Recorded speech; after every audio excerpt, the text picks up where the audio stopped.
what you need, here's a repetitive ad. Only pay for what you need at libertymutual.com. Liberty, liberty, liberty, liberty. Dave Packer, ABC News. I'm Dave James on the Ohio News Network. A teenage girl is dead after police say she was shot in the face and leg by another teenage girl on the west side of Columbus last night. The victim and the other girl were involved in some kind of fight. Police say the girl pulled out a gun and shot the victim in a parking lot, then drove off. Health officials are reporting a COVID-19 outbreak among people who attended a church retreat in Ohio several weeks ago. Here's ONN's Daniel Barnett. Dayton and Montgomery County public health officials said more than 800 people attended the Baptist Church retreat at Camp Chautauqua in Miamisburg from June 27th to July 3rd. The retreat included churches from Ohio, Kentucky, Illinois, and Indiana. Officials said at least 30 cases among attendees living in Ohio and Kentucky have been identified so far. Officials are asking anyone who may have attended to contact them or their local health department. Daniel Barnett, ONN News. Pandemic relief for parents is on the way this week. Tracy Townsend with ONN affiliate WBNS TV in Columbus has more. The new child tax credit will start hitting bank accounts Thursday as part of the American Rescue Plan signed by President Biden. Families can get up to $300 a month. That's set to expire at the end of the year. These upcoming monthly payments are considered to be an advance on eligible parents' tax returns next year. Eligible taxpayers can opt out of the advance payments and take the money all during tax season if they wish. I'm Dave James on the Ohio News Network. Calls and conversations continue in less than 3 minutes as the Watchdog Morning Show with Howard Monroe continues after this. Menards has everything you need for your automotive needs. We carry a great selection of quality products. Keep your vehicle running smoothly. Formula Shell Motor Oil provides economical value and performance in a trusted brand. Pick up a quart of Formula Shell Motor Oil for only $2.79 after 11% rebate. Get 11% off everything now at Menards. Good through Saturday, July 17th. Savings are mail-in rebate. Some exclusions apply. See store for details. Save big money at Menards. For all of your IT needs, visit OmniPerforms.com. Omni Strategic Technologies, the only IT company that the Watchdog trusts.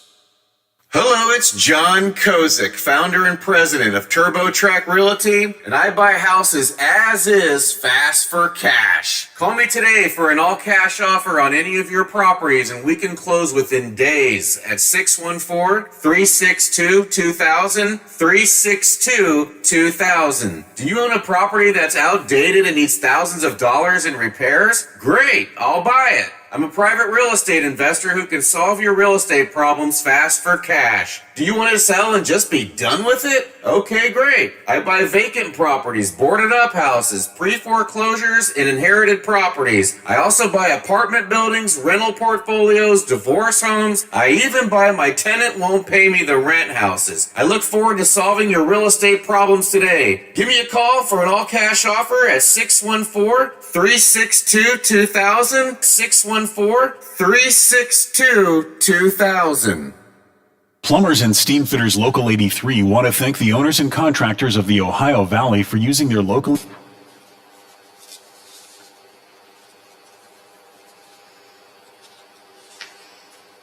Okay, thank you.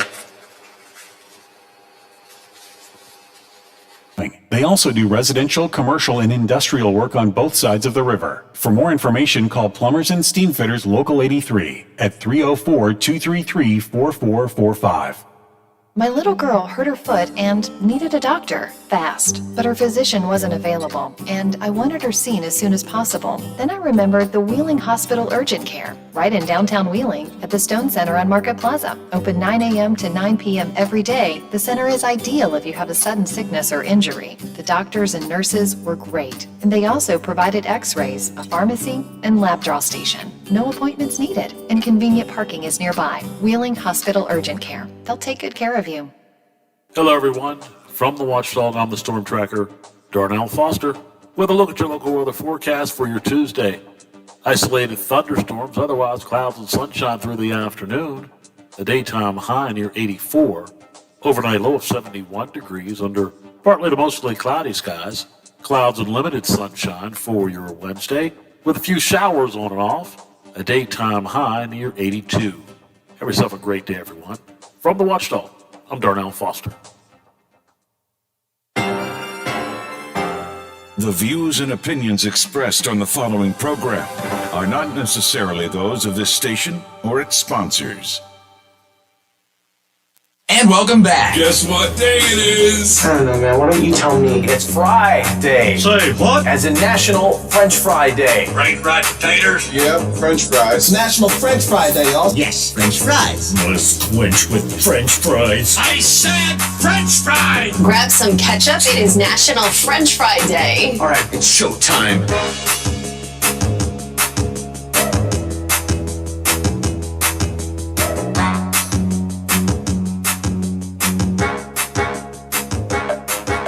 Opinions, rants, commentary, and interviews. Plus, your complete morning news, weather, and sports. This is the Watchdog Morning Show with Howard Monroe in the 100 Days of Summer.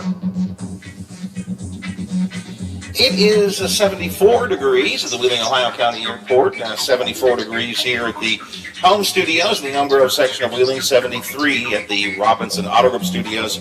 Downtown Wheeling in the heart of the Ohio Valley. Clear and sunny throughout most of the area today.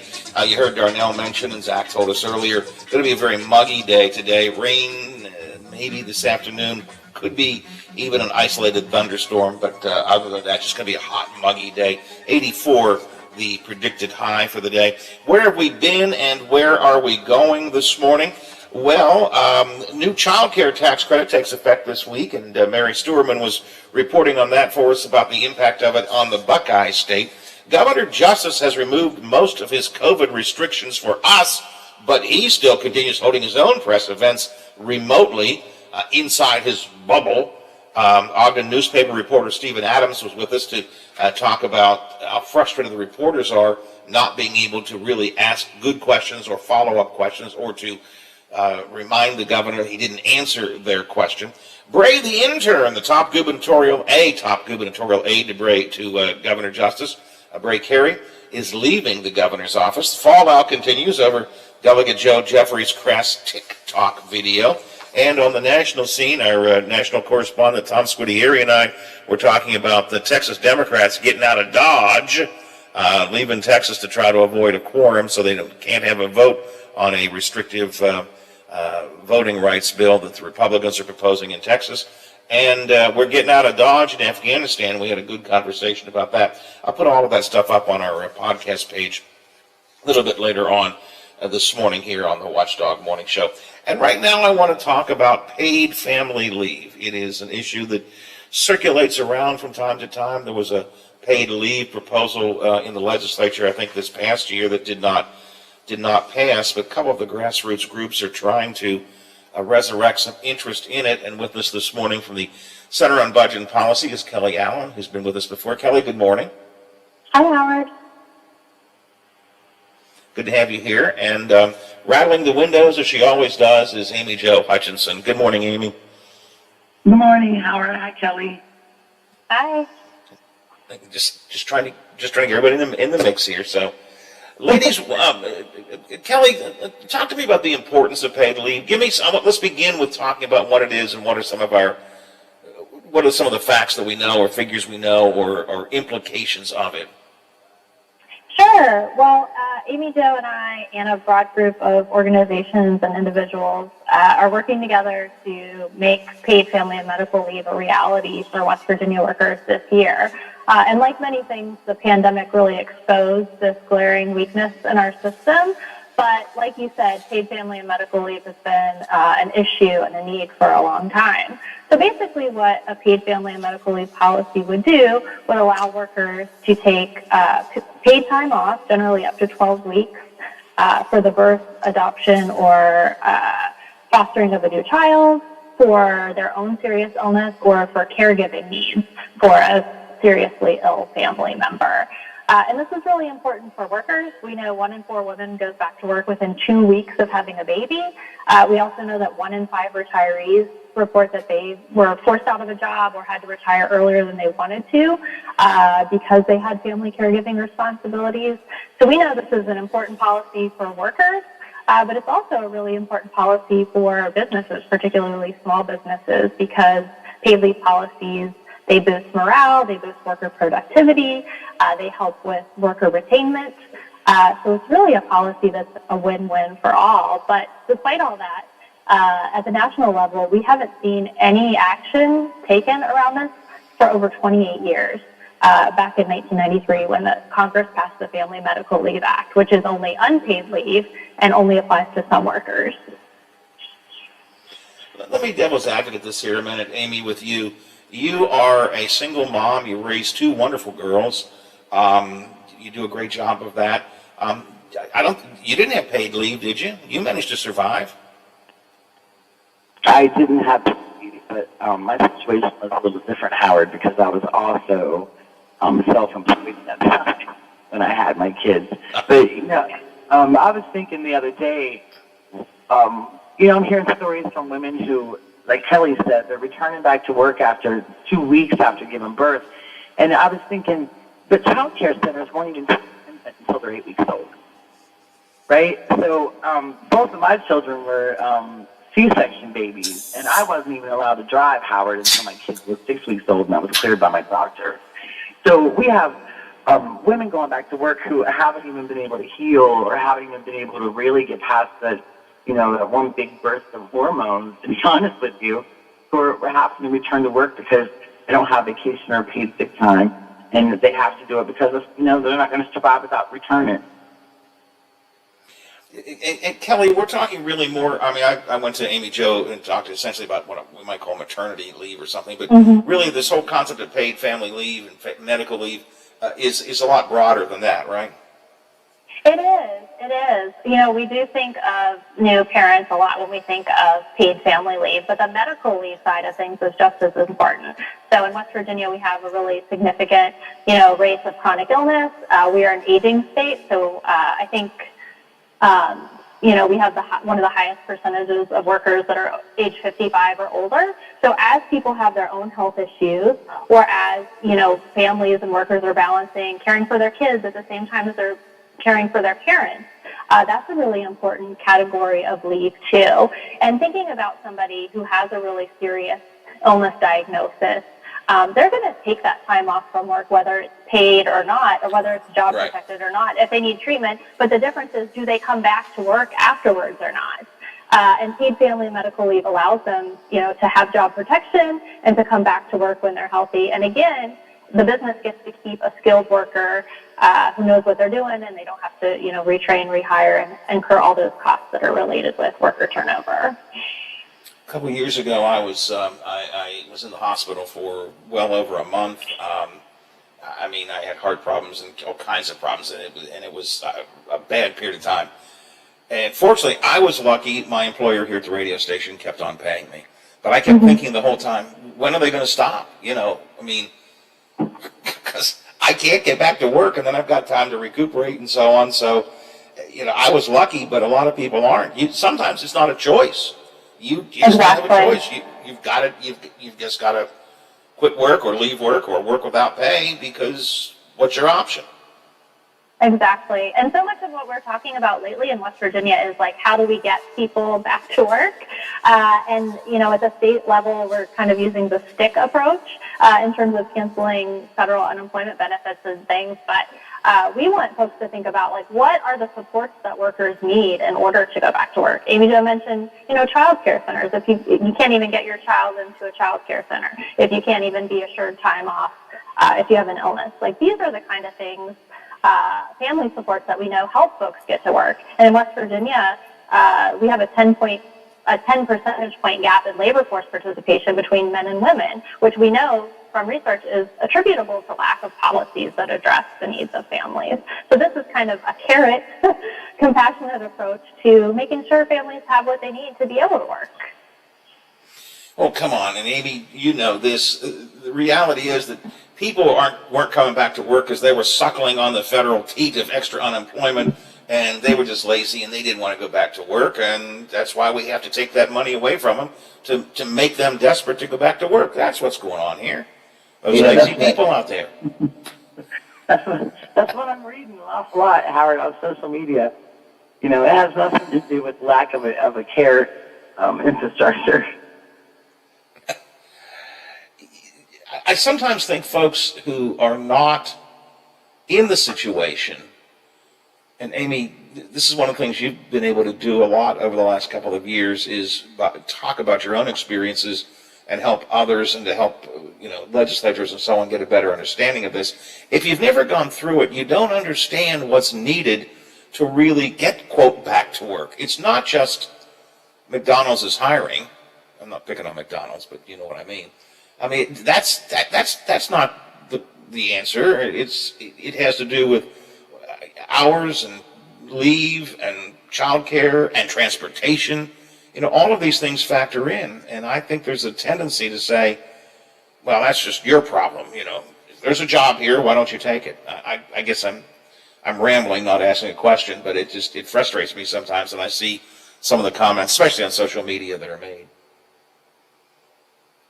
No, I agree, Howard. And, I think Kelly had mentioned FMLA, and Kelly, correct me if I'm wrong, but isn't that only available to businesses and companies with 50 or more employees? You're right.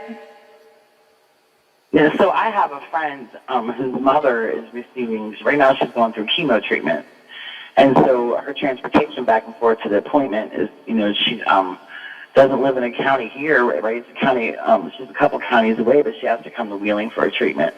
And so my friend has to use FMLA as a way to make sure that her mom is receiving that cancer treatment.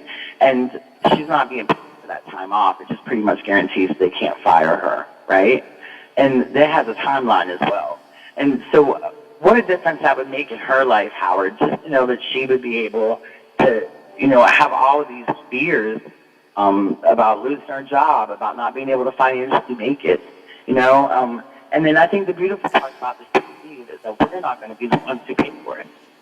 It's not going to hurt my life or my finances to make sure that these protections are built in for everyone across the state or the nation. Well, let's talk about, does it hurt the businesses? And Kelly, I do get the point you made that businesses don't have to deal with an employee, maybe it's a good employee, skilled employee, who just says, well, I got to leave no matter what because staying is not an option for me, and if you don't pay me, I just won't come back.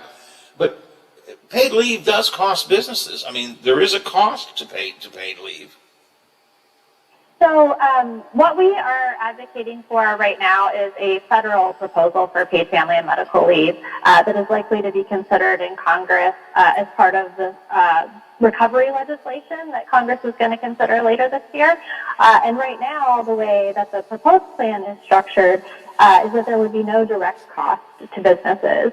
The cost of a family or paid family and medical leave program nationally for all workers would be paid for through rolling back some of the 2017 tax cuts and that tax law that reduced taxes for the wealthiest Americans. So President Biden has committed that he would not raise taxes on anyone making less than $400,000. So right now, the policy is paid for by closing loopholes, strengthening IRS enforcement, undoing some of the really unfair tax cuts that really benefited, the top 1% and 0.1% back in 2017. But we've also seen policies at the state level that you mentioned, and in other states where there is a shared responsibility between employers and employees. And in many cases, that's less than 1% of a worker's salary. We looked at it in West Virginia and found that, if the state were to pass a policy, it would cost less than $3 per week per worker on average. And if that's split between the employer and the employee, that's, less than $1.50 for each side each week. But again, that's a state policy, and the policy that's being considered at the federal level that, we want to talk about at our picnic next week and we are working on actually would have no direct cost to most businesses or to any, small businesses in West Virginia. And that's an important point. That's the point I wanted to get to. Is it really doesn't? It wouldn't. If the federal legislation is there pending federal legislation? Is this part of one of those big bills they're talking about, or is there a separate bill that's being talked about? I'm sorry, I don't know that. Is this a separate bill you're looking at, or is there even a bill right now? So this week, we're hearing that the House is marking up their budget resolution for this fall. and we think that pieces of President Biden's proposed American Families Plan and American Jobs Plan will be included in this, and under kind of like a broad piece of legislation called Build Back Better. And we hope and think that these family-friendly policies, including paid leave, will be included in that. So this is legislation that's being, I think, crafted as we speak. Now, as you mentioned, I think it's, Monday? Next week sometime you have a little picnic that you're going to do to try to talk to people about this a bit more, correct? Yeah, Amy Jo, do you want to talk about that? Yeah, so we're having a community picnic. It's free, and we're inviting everyone around to come to Wheeling Park on the 19th from 6 to 8 p.m. We'll have food, and we'll have speakers. We're inviting our local elected representatives. And so we just really want everyone to come out, ask questions, share their stories about how paid leave would benefit or would have benefited them. And basically just to get this conversation started so we can call people to action about, sharing these stories out and helping our electeds realize how important this is. Both of you guys work or are in contact with state and federal legislators here in West Virginia. Do you get any sense of support for this from state officials and or the federal congressional folks you talk to? Paid leave is a policy that's probably the most broadly popular across bipartisan lines issue that I've ever worked on. We know at the state level, we've seen bills introduced by Republicans and Democrats at the state level, and in meetings with our U.S. senators, including both Senators Capito and Manchin, they both acknowledged the importance of paid leave, and I think acknowledged the kind of consternation that this is something that hasn't been addressed yet. So, I'm not positive that all legislators share our vision for paid leave. That's really, really comprehensive. But I think it's really broadly understood that, A, this is really, really popular with voters, and B, it's a need. I mean, just talking to people around the state, almost everyone has a paid leave story. Almost everyone has been sick themselves or had a sick family member or had a new baby and needed to go back to work before they were ready to. So it's just an issue that touches just about everybody. Yeah, good point. Ladies, it's next Monday night, I think, Monday the 19th, 6 to 8 p.m. at the shelter at Wheeling Park, I think, right, Amy? Yes, it is. And you can find us on social media. Paid Leave Works for West Virginia. I know Kelly and the Center of Budget and Policy have some great reads out there on their website. Or you can always just reach out to us, and we would love to have a conversation. And I'm looking at the little promo piece you have here, and it's got a gal playing a guitar there. Is that you, Amy, playing the guitar? That's not me.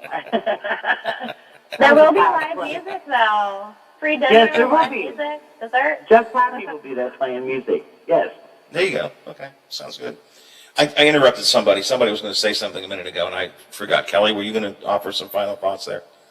Oh, I just wanted to throw out there, yeah, free dinner, free dessert from some local businesses, live music, games for kids, T-shirts, so all sorts of good stuff. And then just an opportunity to gather together and talk about how realistic this is. This can really happen this year, and we just need help from folks sharing their stories and taking action and pushing it across the finish line.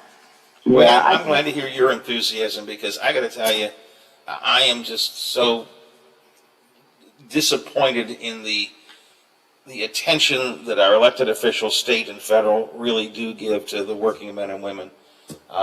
So I hope this is something that does catch fire. As you said, just almost everybody has had some impact, would have some impact from this. I think that's one of the things about this legislation, right, is that it doesn't matter what your financial status is, what your socioeconomic status is. At some point, all of us are going to be affected by an issue that paid leave could help us out immensely. Yep, I think so. Ladies, thank you very much for your time. I appreciate it very much. Next Monday night, folks can come and join you and listen to a little bit of information about and talk a bit about and have some fun at the same time on the issue of family leave. Thanks for joining us, both of you. I appreciate it. Thanks. Thanks, Howard. Appreciate it. Talk to y'all soon. 9:30 in the morning on the Watchdog Morning Show. Brother Biff, let's take care of some business. Got a few little, kind of some off-the-beaten-path stuff I want to get to coming up in the next half hour of the show. Bob Westphal will be in to tell us what they're working on at the Big 7. One of the stories I hope they're going to be working on today is what's the story at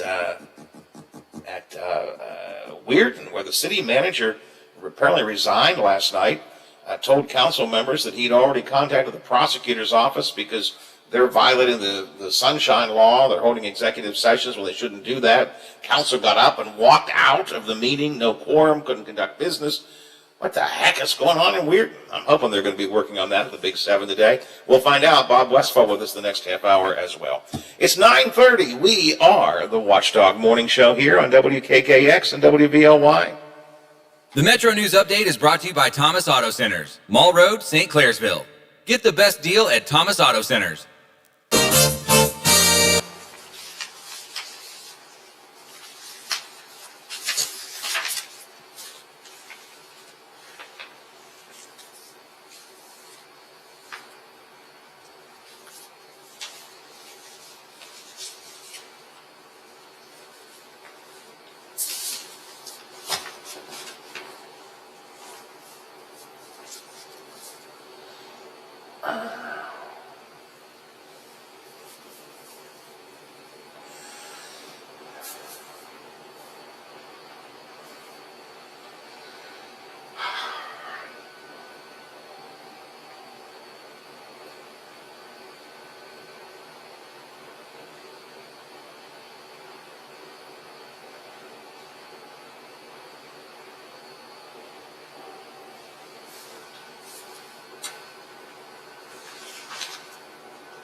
State Health Officer Dr. Ayn Amjad is recommending parents in the Clarksburg area use an alternate source of drinking water as lead testing continues. Multiple agencies say the testing in the Clarksburg water system failed at least 3 homes. You can read more at WVMetroNews.com. We'll hear the latest on West Virginia's COVID-19 response efforts in a virtual briefing with Governor Jim Justice that's set for 11 o'clock this morning. You're listening to Metro News, the voice of West Virginia.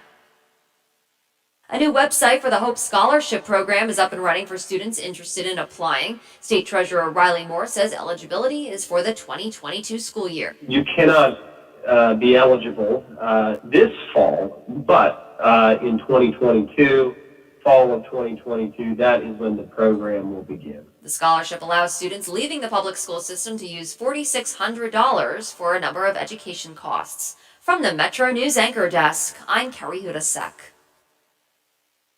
In Denver, Colorado, the home of tonight's All-Star game, Monday night was the home of the home run hitting contest, and it was the Mets' Pete Alonso beating out Trey Mancini of the Baltimore Orioles.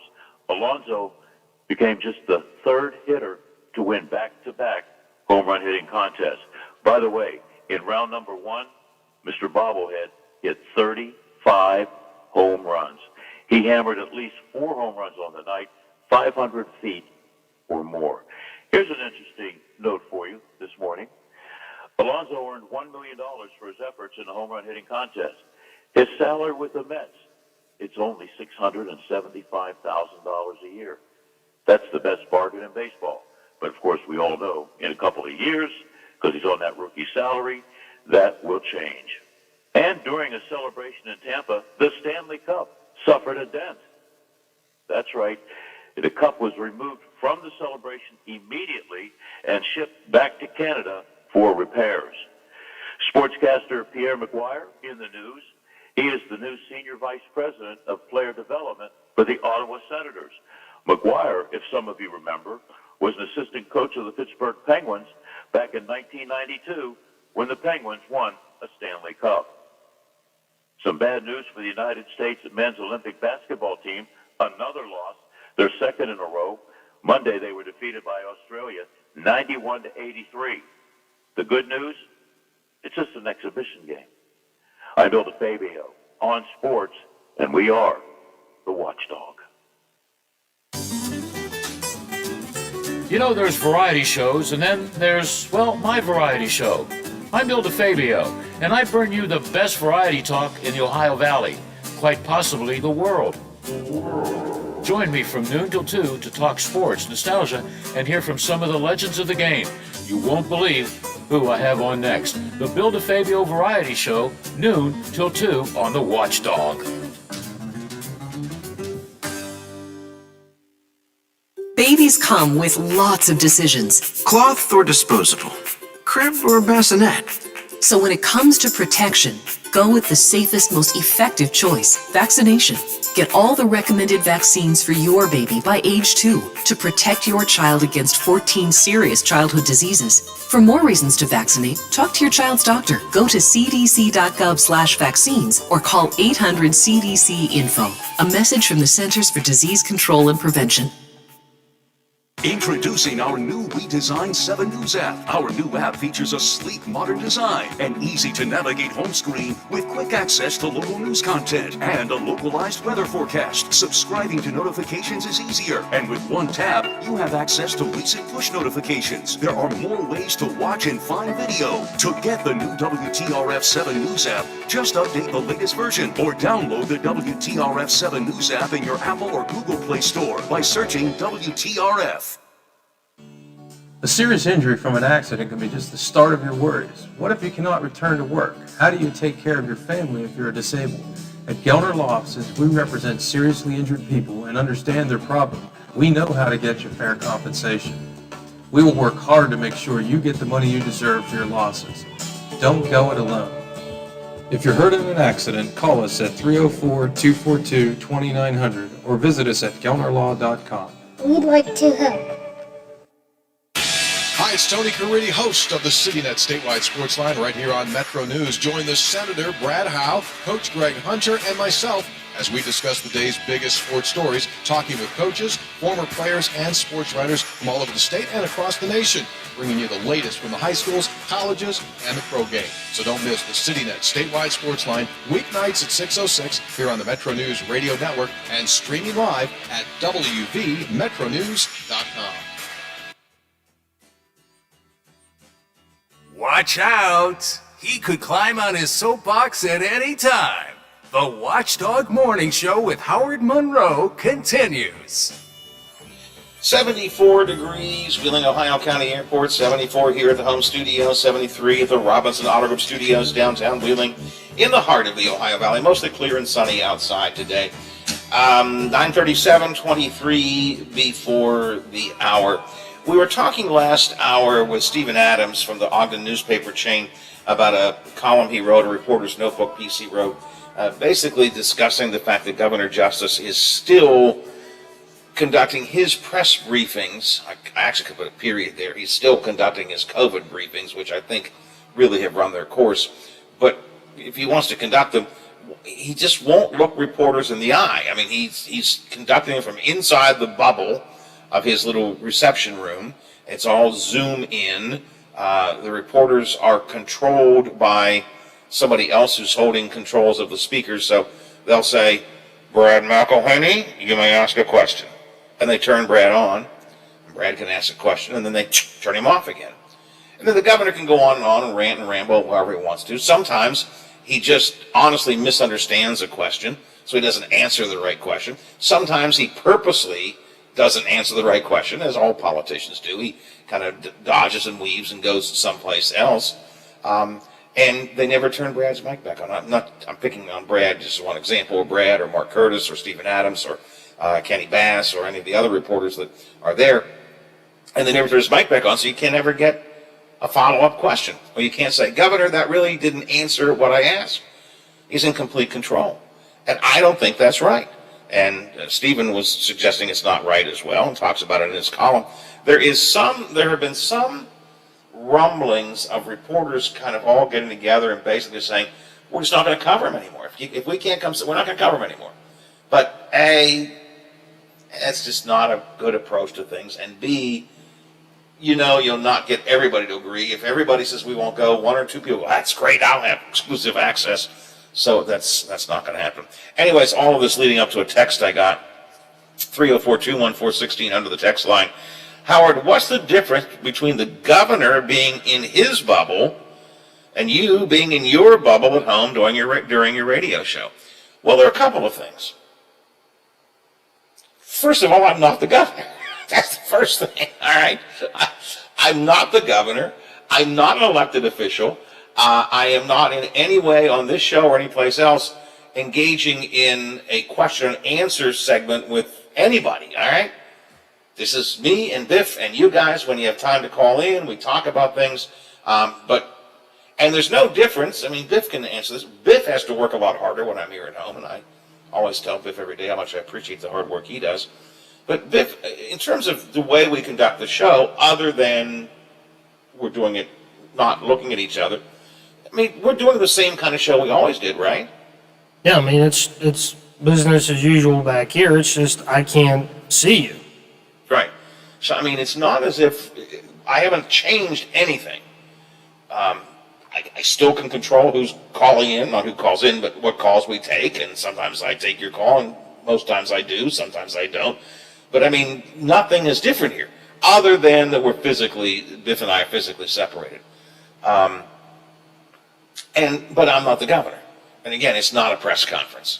But we're not doing anything different. So there's a gigantic difference. And, I mean, I guess this is the follow-up to I'm not the governor. This is a private business, and the governor is the public's business. So I just think that's, I get your point. This guy's always trying to jab me. But I think there's a gigantic difference in what we do here. And I think the governor does it to try to avoid talking to people. I love to talk to people. I began broadcasting from home for health reasons. Then we got into COVID, and now it's just like nice.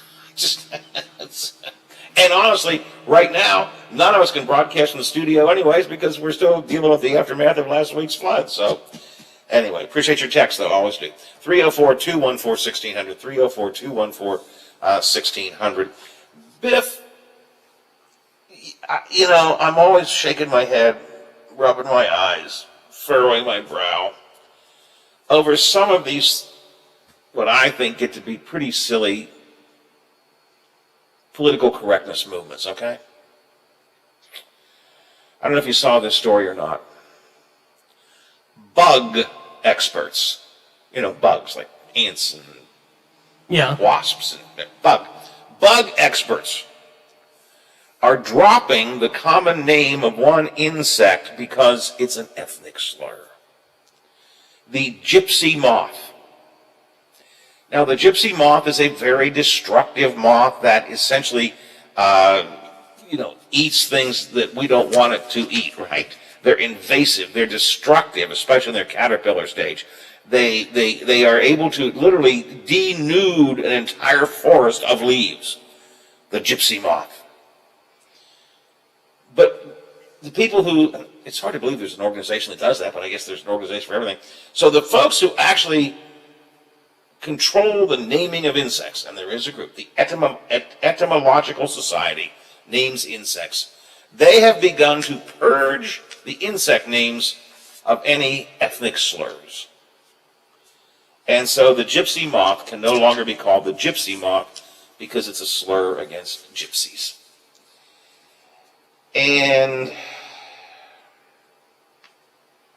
I don't know. I do get it. I mean, I do get the gypsy can sometimes be a slur. It's an ethnic slur. But are we reaching too far? Now we're going to change the common name of insects? I mean, if it was, I'm trying to think of some examples that I could say on the air, and I can't. But if it was if there's a bug out there called the N bug or something, I guess maybe, but really, gypsy moths? We have to change it? So, Biff, I want you to write this down because from now on, if you are going to discuss gypsy moths, you must now simply refer to them as the Mentria dispar. So don't say gypsy moth anymore. You must say the Lamentria dispar. That's the official scientific name of the gypsy moth.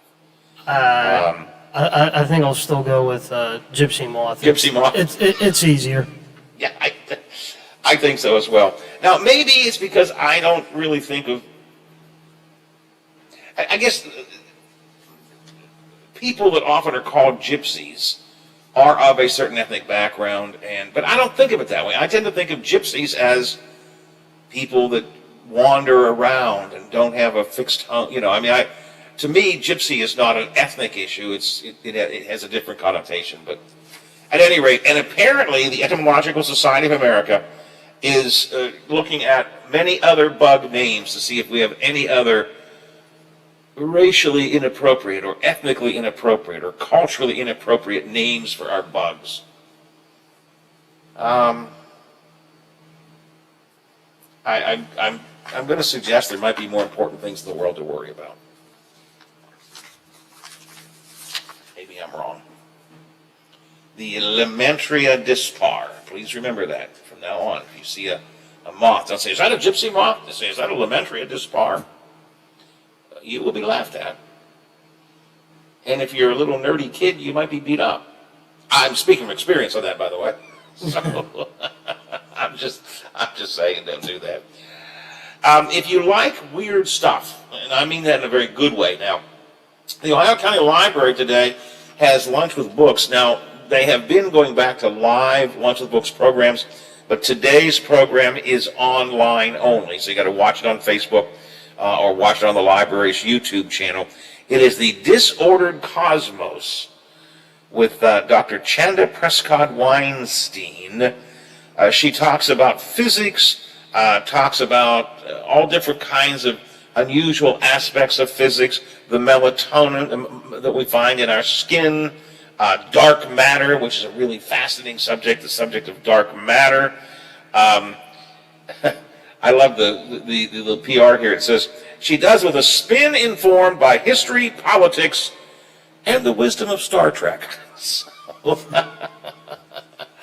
This sounds like it could be kind of fun, though. And you can watch it from the safety of your own home, in your own bubble, my friends, on Facebook or on the YouTube page of the Ohio County Library. Again, most of the Lunch with Books programs now, or many of them, are now back to being live programs. You can go into the library, actually watch them. This one is an online program only. I do want to stress that.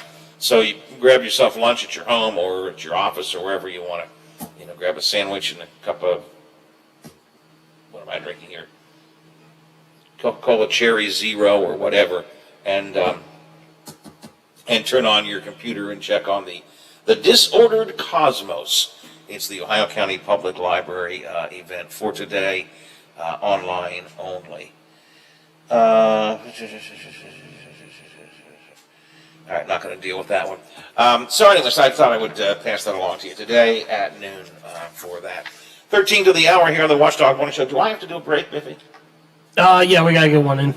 It is 13 to the hour, Watchdog Morning Show, 74 degrees. Bob Westfall's going to join us in a couple of minutes. We'll see what they're working on at the Big 7 WTRF TV coming up. I'm not buying till I checked on for.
website and let our product specialists help you pick out the instrument that's right for you.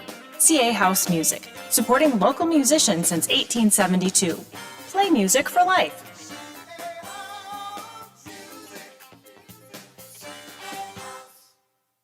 Oh, there's something so real about living local, and I know without a doubt I'm not alone.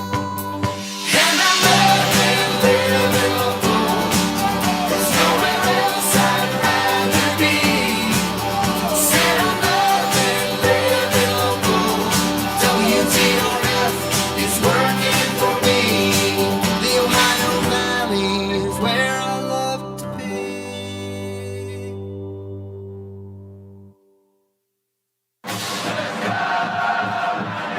Every weeknight at 6 p.m., join the voice of the Mountaineers, Tony Caridi, on The Watchdog.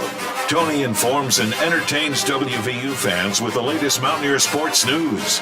If it happens in the world of gold and blue, Tony knows about it and shares it with you. Sportsline, weeknights at 6 on The Watchdog.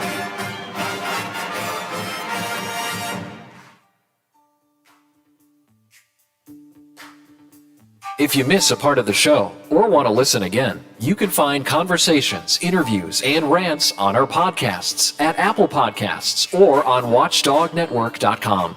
This is the Watchdog Morning Show with Howard Monroe. It is 9 before the hour here on the Watchdog Morning Show. A couple of texts here. I should have probably mentioned this more often than I have. Howard, would love to listen to your station, but the TuneIn Radio app has been down for multiple days. Yes, which I did tell you once, and I probably should have repeated it again.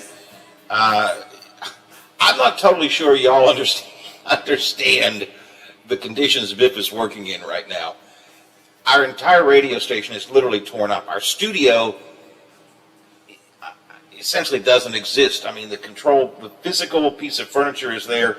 Everything is up off the floor. All the computers have been removed and so on and so forth. And that's because we had this flood last week. So I'm not totally sure you actually get a sense of what it's like in that building and how hard it is for poor Biff to be doing some work inside there.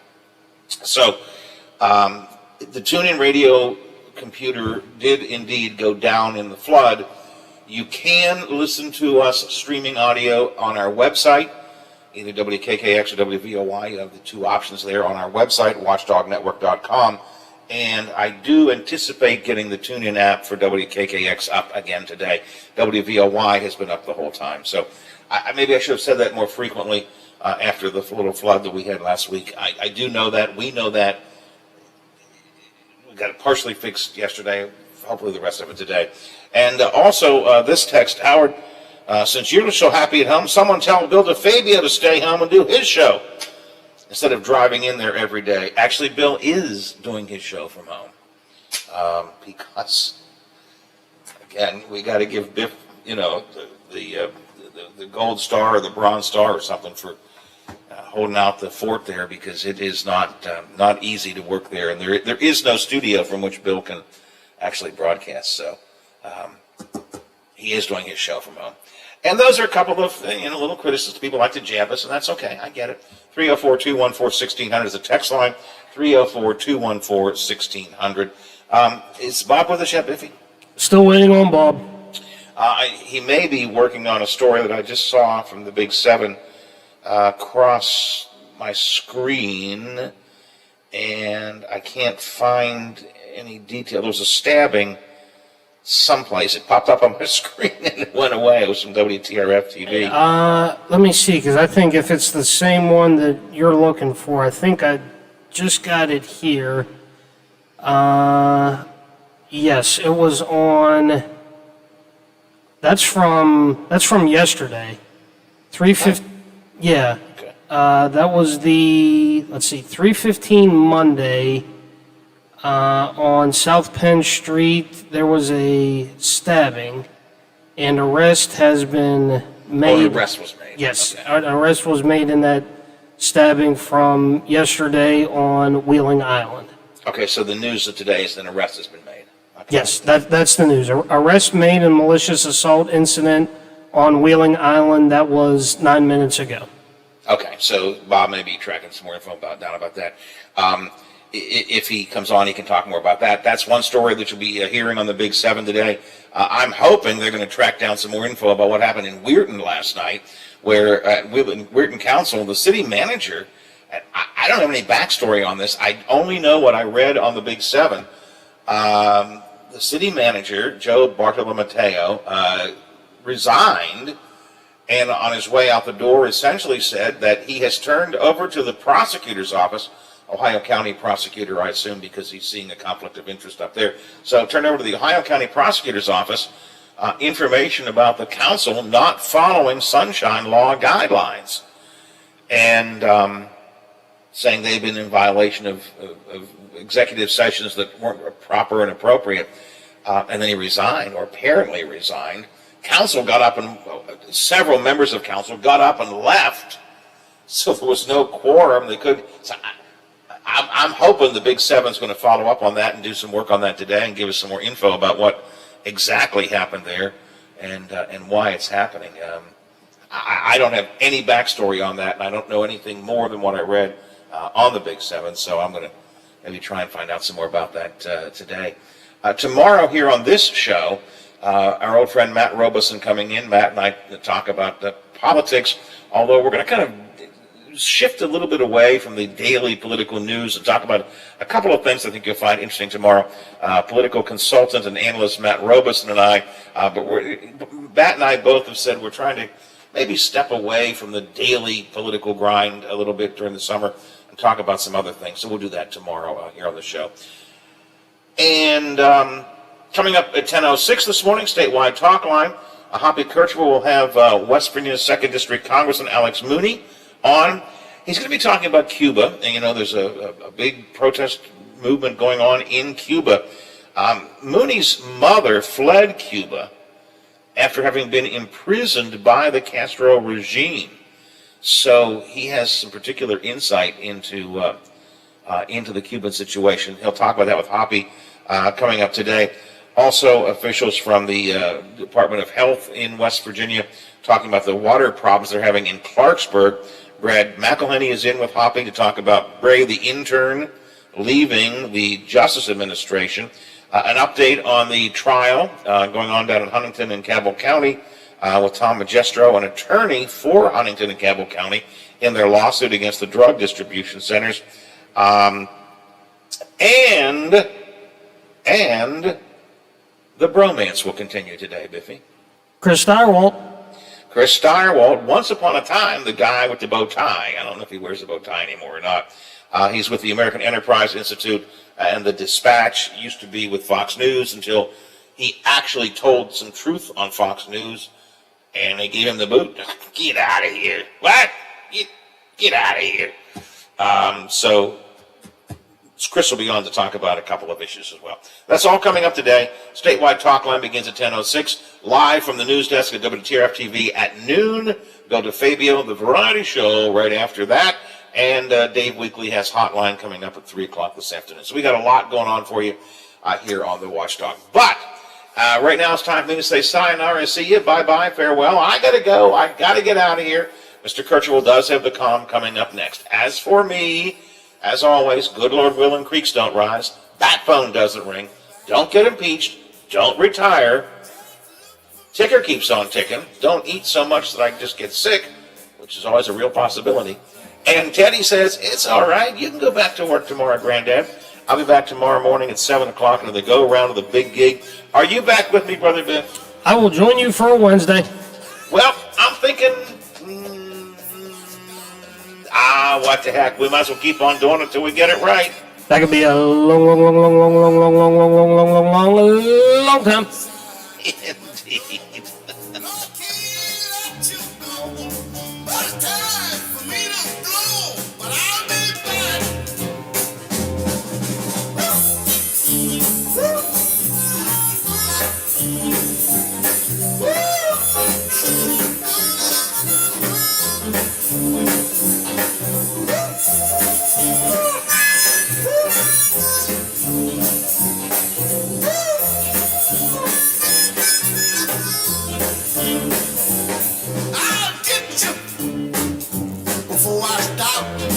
Watchdog is FM 98.1, AM 1600 WKKX Wheeling, FM 97.7, AM 1370 WVLY Moundsville. The ABC News is brought to you by Thomas Auto Centers, Mall Road, St. Clairsville. Get the best deal at Thomas Auto Centers. From ABC News. All right, Biffy. Appreciate your help today. I know it's getting really frustrating for you. I wish I could do something. I can't. But I do appreciate how hard you work, and I appreciate you sticking in there through the difficult times. So thanks for your help today. Yeah, we got another one. Another one is down. Another one bites the dust. So we got that taken care of. There was something else I was going to tell you. Matt Robeson tomorrow at 8. I'll probably have somebody else. I just don't know who else, but I'll get somebody. Just two as far as. Oh, that's a great question. I'll have to double check on that. That's. I'm glad you thought of that ahead of time. I will check on that right away, because if I have to do 3, if I have to do 2, I've got one guest, I'm okay. If I have to do 3, I've got to make sure I've got a second guest in there. Yeah. I didn't, so my guess is they didn't either. Yeah, no, that's very good thinking. Well, you would think if you're looking through the window, you're seeing that studio. You know, the rest of us. I'm glad I went up to take a look at it.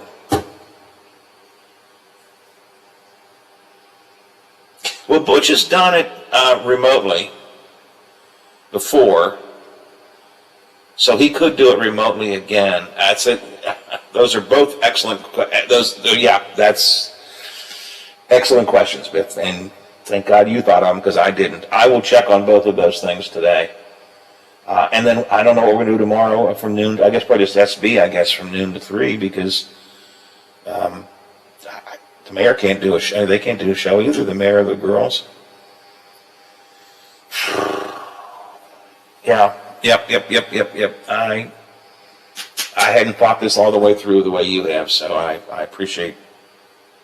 I'm glad you brought that up. I will check on that. I've got a haircut at 11 o'clock, but I'll find out what the story is as quickly as I can.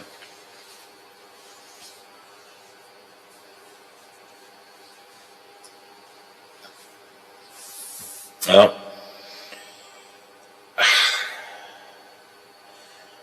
if I had to guess, I don't think there's any way the studio is going to be ready by the weekend.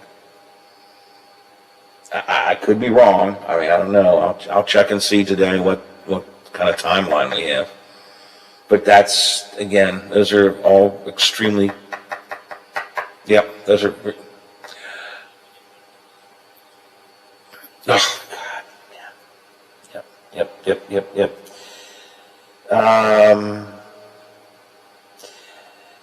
Well, all right, thinking ahead, I would almost guarantee that tomorrow is going to be a 3-hour show for us.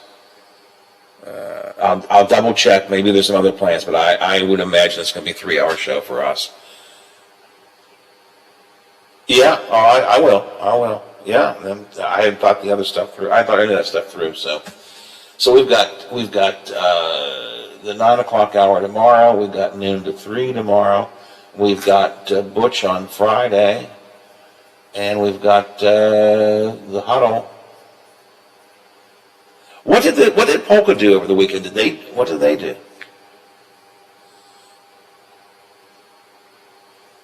What do we run? Just simulcast? I normally listen, but I preached at a different church, so I wasn't on my usual listening schedule. Okay.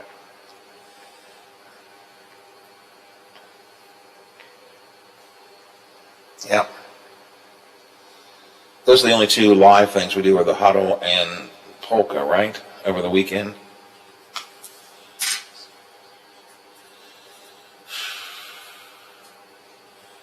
Yeah, I'm just worried about getting through this. I don't think there's any way there will be a studio available by this weekend. I just don't see it happening. Maybe I'm wrong. Maybe things are better planned than I realize, but I don't think so. All right, I will check on all of this and let you know, or Kayleen will let you, I don't know. We'll figure something out. I'm going to send you another Dave Weekly promo that Fred just sent me. When he sent the first round of promos, he pronounced Fabio's name wrong. I don't know what we did with that, if we put it into the Dave Weekly promos or whatever, but I'll send you this new one, which he fixed his pronunciation. Do with it whatever we have to do with it. All right. Yep. All right, good thinking, Biff. Much better thinking than I had. I'll have to check. How's Lola handling all this?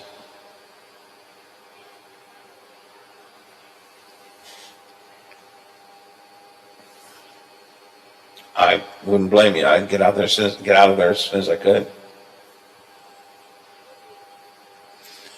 I didn't look in your office on Sunday because you were out of it and it was closed. I mean, is your office usable? Okay.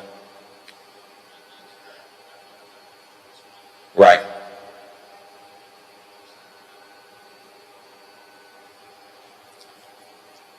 Yeah. Okay. Well, at least you can do some things in there. I mean, jeez. Okay. All right. Okay. Maybe some things are being planned that I don't know about. I will double check and see. Nobody's talked to me about it. Let's put it that way. It doesn't mean that there aren't plans being made. So. All right. Okay. Good. I'm glad you brought it all to my attention, though. But I would almost guarantee you we'll do a 3-hour show tomorrow. I just feel confident that that's, at the very least, we'll begin with that. And probably SB noon to 3 tomorrow. That'd be my guess. See, Butch has done it remotely before when he was doing the show in the VLY studios. So we'll see. I'll let you know. All right, appreciate your help. I know it's difficult. I really feel bad for you, but at least it was somebody else's fault. At least this wasn't us doing anything wrong. You know, we can blame the city at least. So, all right. Do your best to stay cool. Keep your cool, and I'll let you know what I find out about all this programming, and then if I don't talk to you before then, I will talk to you in the morning. Yeah. Yep, I agree. All right. Thanks, Biff. I appreciate it very much. Appreciate your help. All right. Talk to you soon. Bye. She was caught up in the communist revolution by Fidel Castro. In fact, Lala Suarez was imprisoned by the Castro regime for 7 weeks. Lala Suarez escaped communist Cuba, got to the United States. Today, she lives in Charlestown. She's 80 years old, and her son, one of her son is West Virginia 2nd District Congressman Alex Mooney. And he joins us on Metro News Talkline this morning. Congressman, good morning. How are you? Thanks for that wonderful introduction. Thanks for coming on. What are your observations as you watch what unfolded Sunday and has continued to unfold in Cuba? Well, for those of us of Cuban heritage, it was exciting to see for the first time in well over 40 years, the people of Cuba actually did something we do in this country all the time. They protested. And Americans take for granted the right to free speech and the right to protest. In many countries, when you simply have a peaceful protest, they shut it down really hard with force and jail and beatings. So we're very excited. They were willing and not afraid to criticize the communist government. Again, in these communist countries, you're actually not